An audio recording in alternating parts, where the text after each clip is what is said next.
Je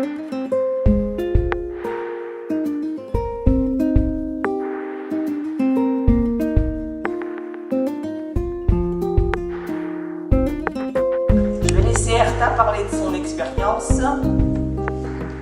Tu couperas juste la parole si elle est trop longue. Merci Martine. Elle parle bien. Hein.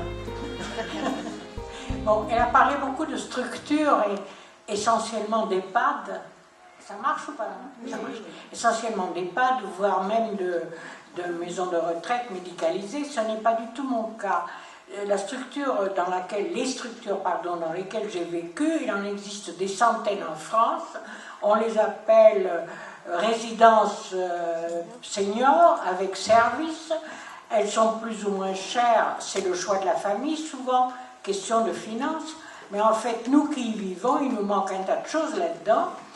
Et pour moi, et pas seulement pour moi, mais je vais dire pour les quelques 200 personnes aînées que j'ai pu côtoyer au cours des 12 années qui viennent de s'écouler, eh bien, ce qui nous manque avant toute chose, c'est d'abord que nous ne soyons pas infantilisés.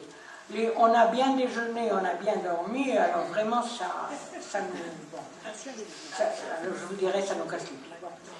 Cela dit, ce que nous aimerions, enfin ce que moi j'aime et ce que j'aurais souhaité partout, pas seulement dans les résidences où j'ai vécu, mais dans toutes celles où cela n'existe pas, c'est avant toute chose l'écoute et la communication.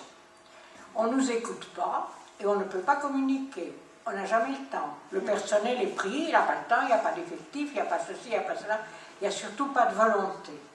Il y a autre chose, nous souhaitons avoir du respect, c'est évident, et ce qui importe beaucoup aux personnes âgées dans des résidences, ce que je cite dans celles que j'ai vécues, c'est la sécurité, parce que les personnes âgées ont peur. Elles ont un veilleur de nuit, mais elles ont peur que quelqu'un s'introduise. Et la sécurité, avec ou sans vidéo, avec ou sans caméra, avec ou sans veilleur de nuit, elle n'existe pas, parce qu'on ne nous apprend pas comment être sécurisé et on ne nous apprend pas comment ne pas avoir peur. Voilà. Alors, ce genre de résidence où j'ai vécu, bon ben, vous savez, il y a du personnel soignant qui est là pour faire ce qui s'appelle plus du cocooning que du soin, d'accord?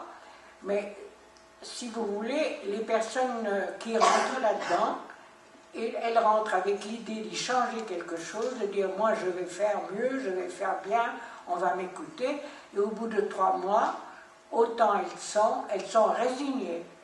Je suis peut-être la seule à ne pas être résignée, c'est pourquoi je suis là.